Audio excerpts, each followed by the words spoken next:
Good morning. Good morning, my friends, colleagues, juniors, and seniors. How is everyone today? I'm back after a while, and here I'm fine. And I'm going to discuss on a topic which is the main focus of people management at the strategic level. I'll repeat. How are all my friends? I hope everyone is in good health. I pray and hope everyone is in good health. I'm okay and I'm fine. Let's begin. Today's topic is the main focus of people management at the strategic level.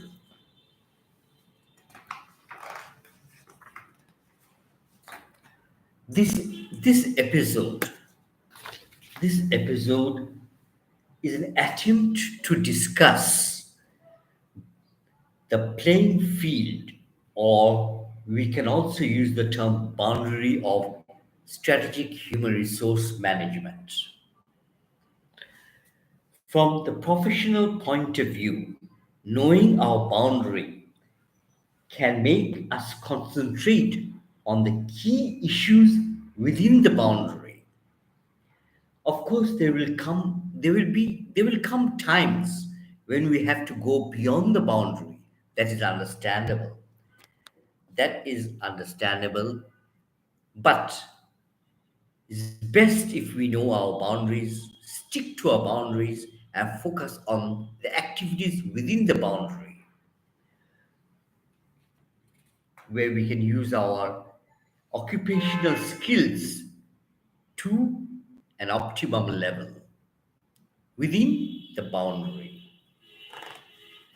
Human resource management or strategic human resource management or people management is a distinct branch of people management knowledge, discipline, and functions that focuses on the optimization of collective performance and individual performance for the greater interest of the enterprise. I repeat, human resource management or strategic human resource management or people management is a distinct branch of people management knowledge, discipline, and function that focuses on the optimization of collective performance of individual performance and individual performance for the greater interest of the company. The collective performance of people management and the enterprise will involve people related strategies, policies, and procedures in order to systemize the work, workforce, and the workplace. Here, I'm talking about three W's published years ago by CIPD London. What are the three W's? If I know the three W's, I know my boundary. The three W's are: number one is work, workforce, and workplace. These are the three areas of my concentration as a human resource specialist. I repeat: work, workforce, and workplace. That's the only concern of our occupation. We deal with three elements: work, workforce, and the workplace. From the above mentioned diagram, all the central issues are overlapping with each other. Each of the three items I've just mentioned intricately relate and are dependent on each other. Work is dependent on the workforce. Workforce is dependent on the workplace. It's interrelated and interdependent on each other. None of the three items can be really compartmentalized in the true sense The SHRM leader and the SHRM professionals will have to understand that the diagram is our boundary. That is the reality. Our ball will have to be within the boundary most of the time.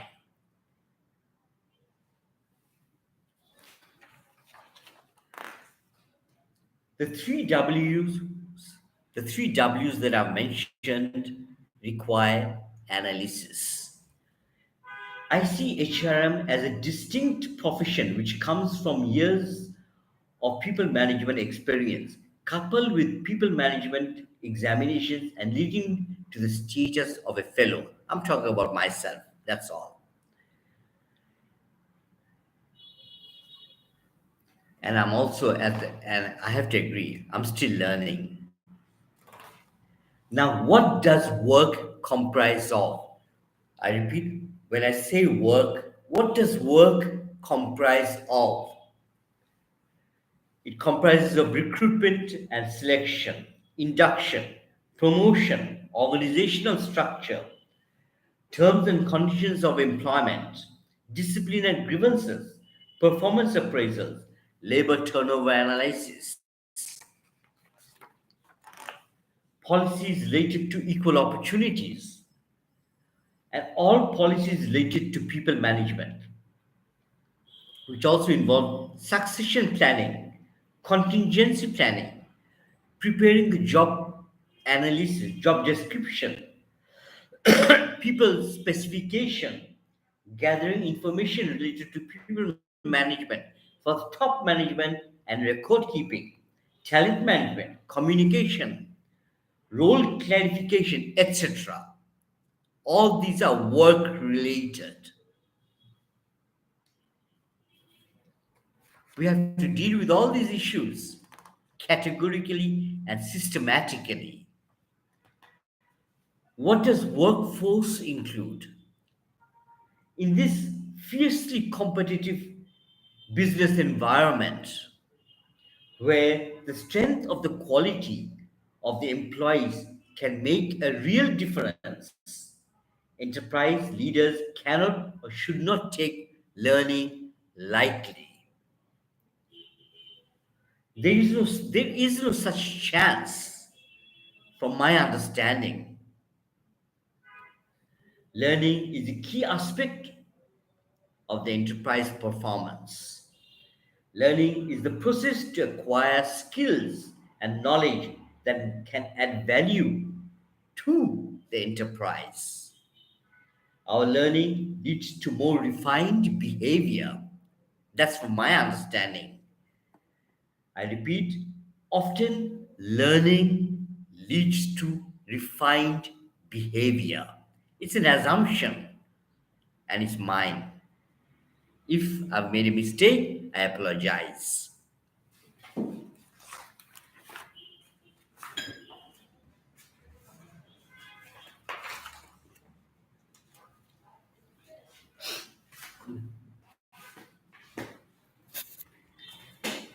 From my point of view, learning,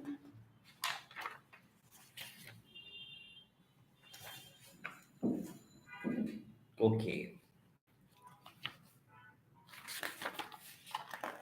The key issues in the workforce,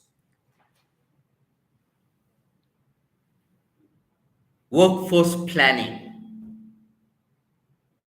I hope everyone will agree. Workforce planning is essential for any organization. Talent management. When I'm talking about workforce, I'm also talking about talent management, identifying talented or core employees, succession planning, and most important is learning and development, identifying learning needs through performance appraisals, incident reports, changes, observations, etc. Define learning opportunities, and that includes defining the knowledge, skills, and attitude gaps related to the role.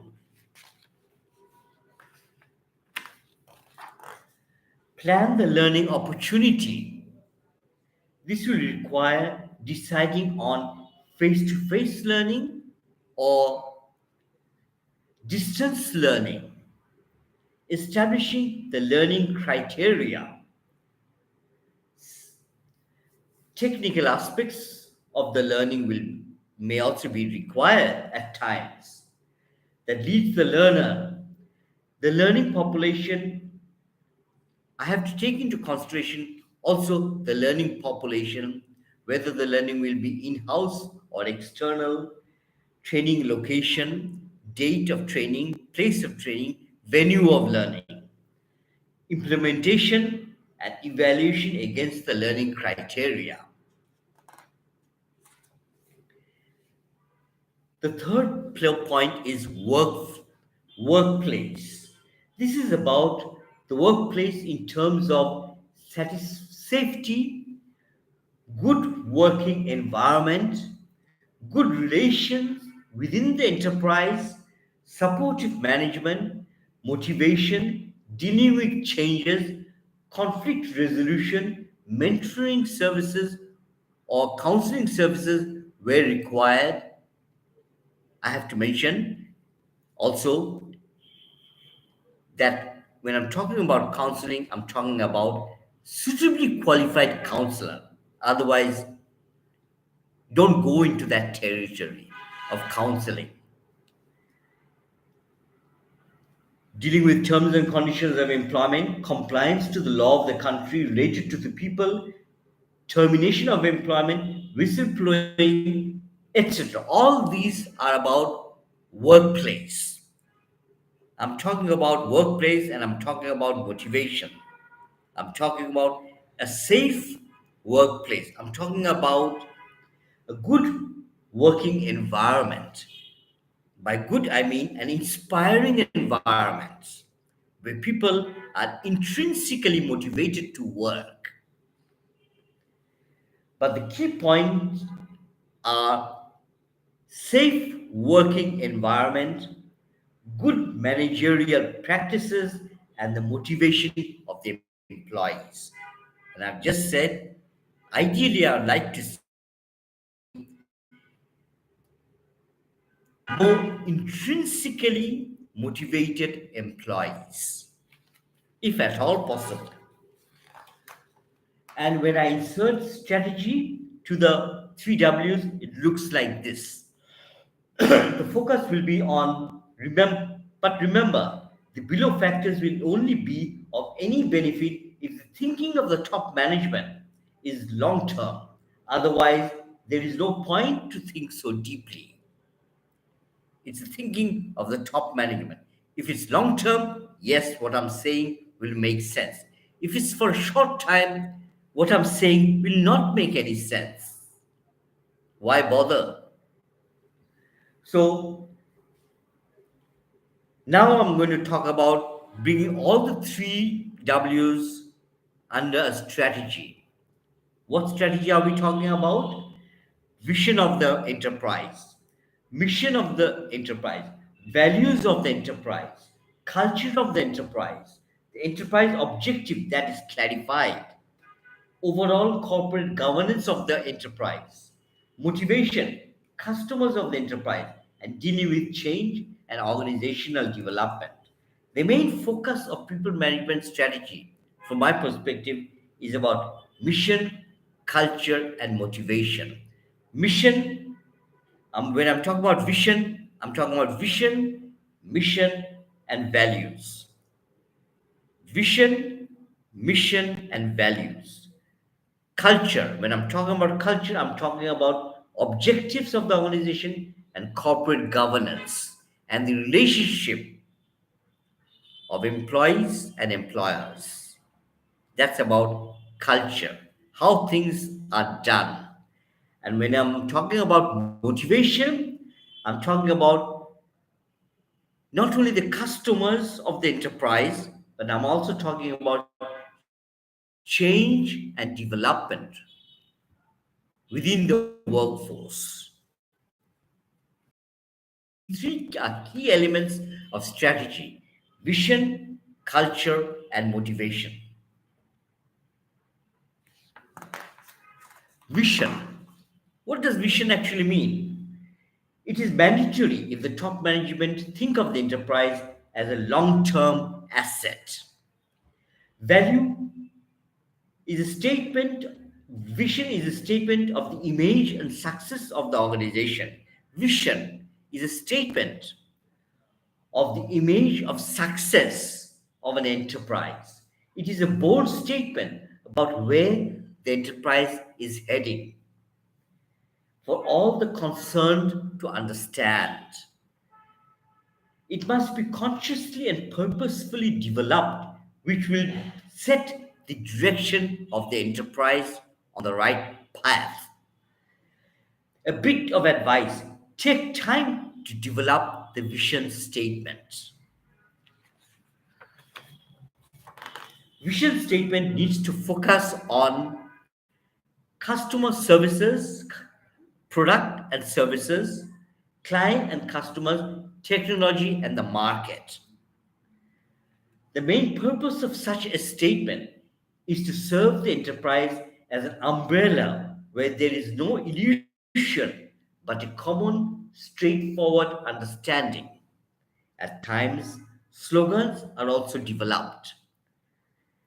The point to remember is that vision is about the future direction and future aspiration, which project an image of the success of the enterprise.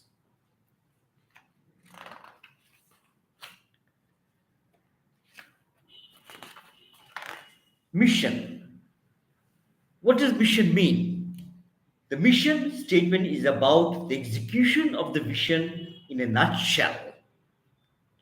The real reason for the existence of the business, that's about mission. Who will implement the vision? And how will the vision be implemented? It is through a mission paragraph or mission statement.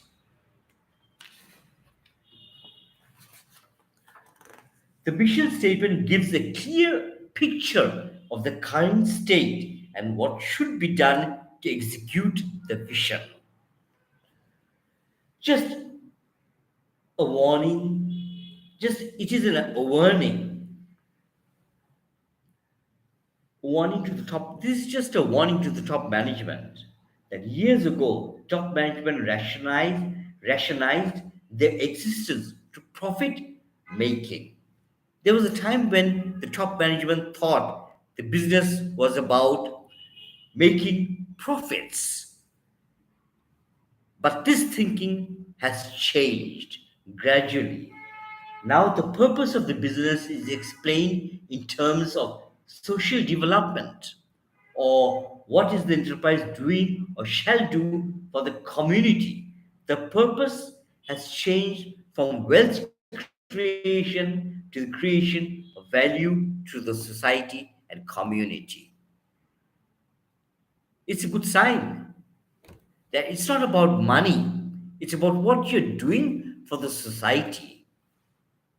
It's just a change of thinking that has come. That means the enterprise exists to serve the community from whom it gains its legitimacy to do business.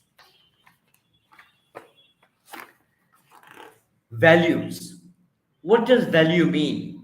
There seems to be a plethora of definitions of value.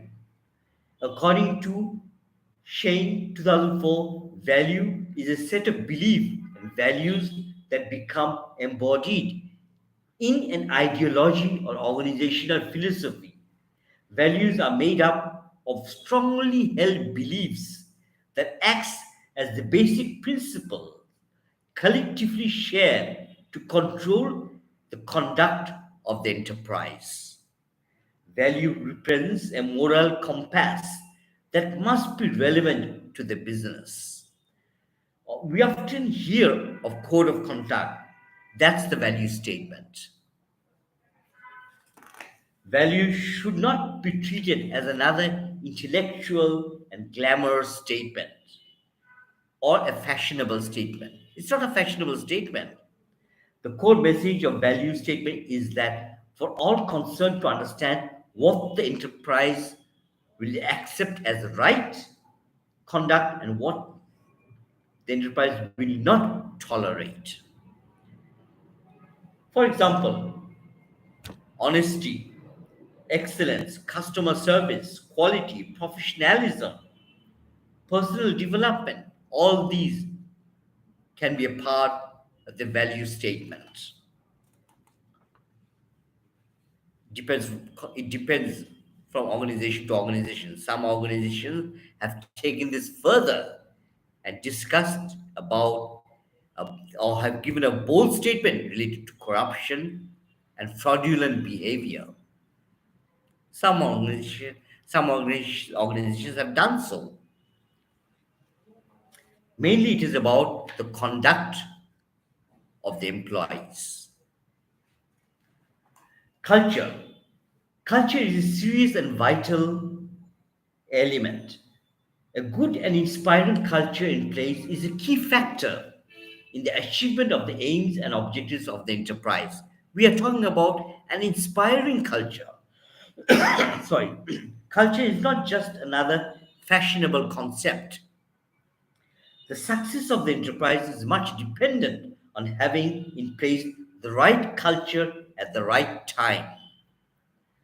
Management gurus like Charles Handy, Edgar Schein, Hofstede, and many more have done extensive research into this topic of culture.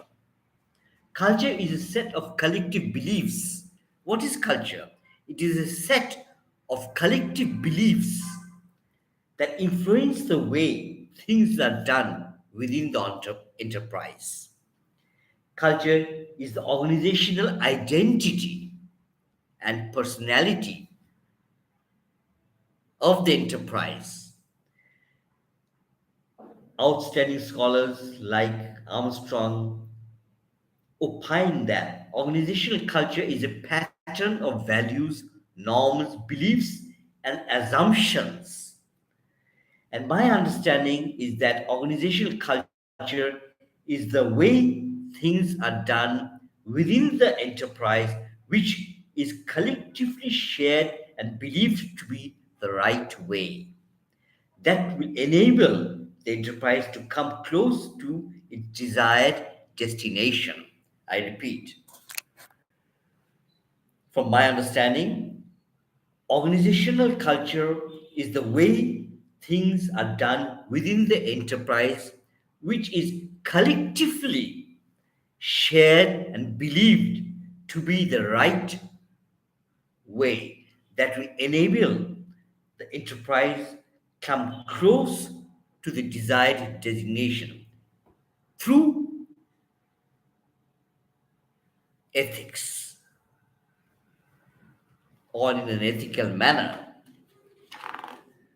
Culture may comprise of artifacts like logos, dress code, appearance, ceremonies, paintings on the wall, and sayings and quotations in a visible place, rituals, etc. And something can also be seen and visible. These are visible aspects of the culture.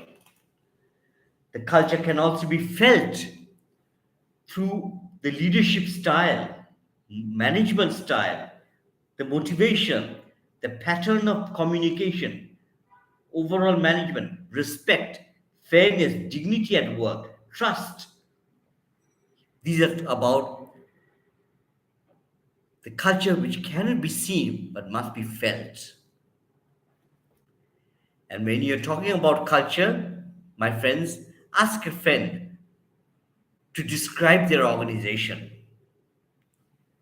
Ask any friend. Just tell the young man or sister, tell me something about your organization. When he or she starts talking, he or she will talk about the culture of the organization first, nothing else.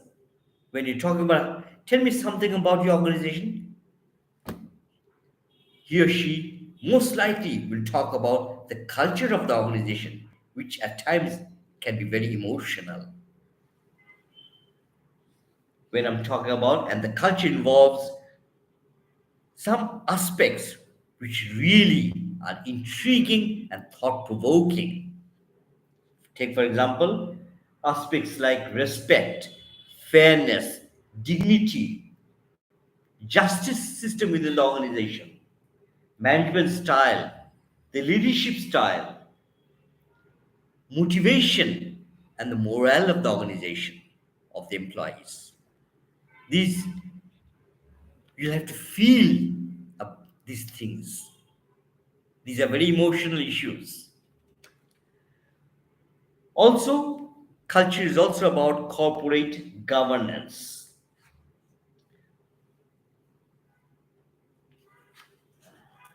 The four principles of corporate governance, from my point of view: transparency, accountability, responsibility, and fairness. When we're talking about corporate governance, how the organization is run, here I'm talking about transparency, accountability, responsibility, and fairness. These are the main principles of corporate governance.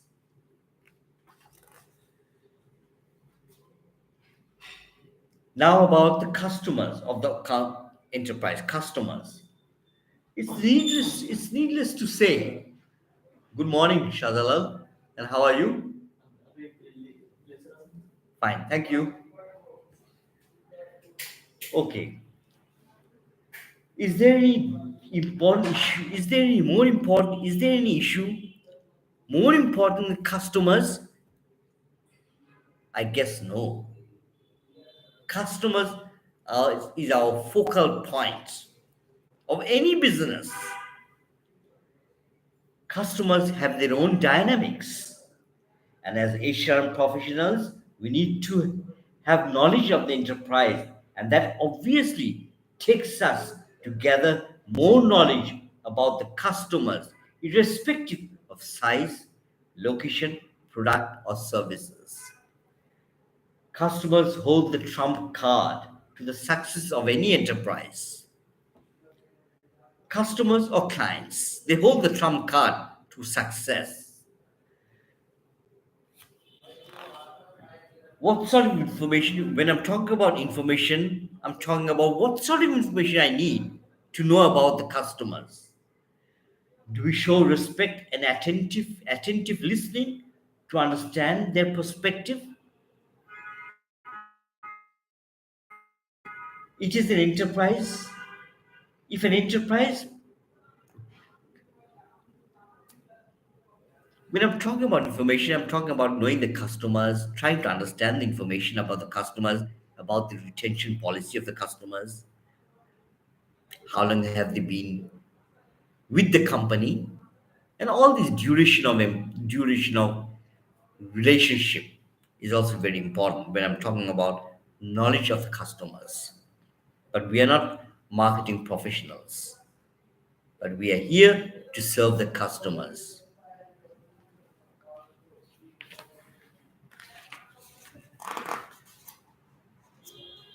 The last part of strategic human resource management, and that will be change management.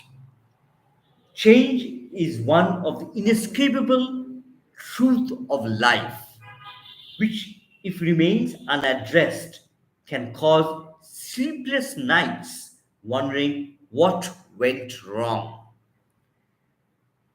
That is why we have to deal with change in a very intelligent, subtle manner, which makes sense to everybody. We have to understand the concept of change, why to change, how to change, where to start from, and where to end the change process.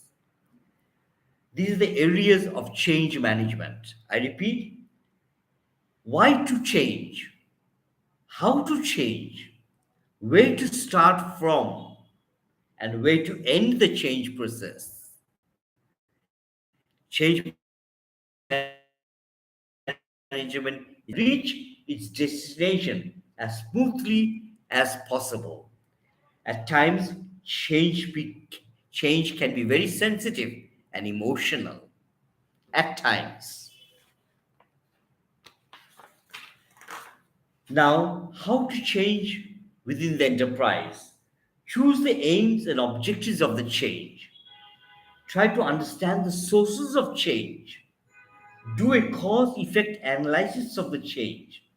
And if possible, a SWOT analysis of the change.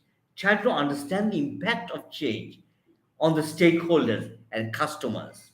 Select the team, ideally by a change management expert.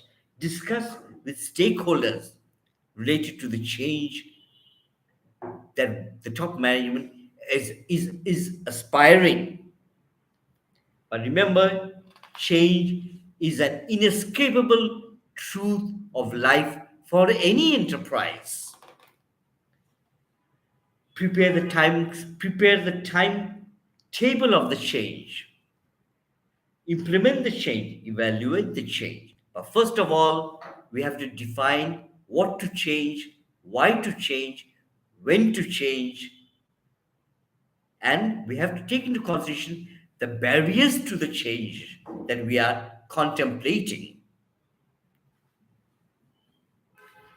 Change itself is a very huge subject.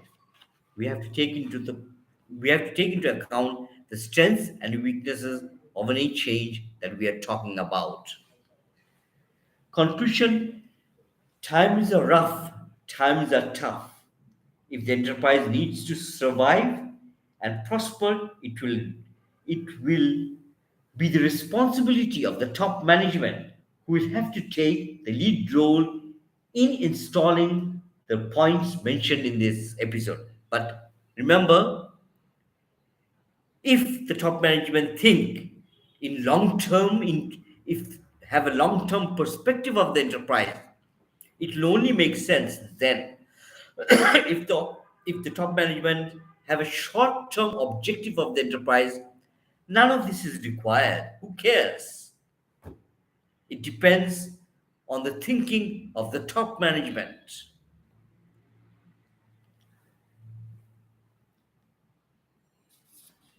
Nothing is, and if the top management thinks the organization is just here for a while, nothing is really required then. So, in this episode, I've touched on the three W's: work, workplace, and workplace. I've talked about vision, mission, values, culture, and customers. I've also talked about the principles of corporate governance. And last but not least, about change management in a very nutshell. So, my friends, wherever you are, stay well, stay calm, stay happy. I'll meet you all very, very soon. Take care, brothers and sisters. Goodbye.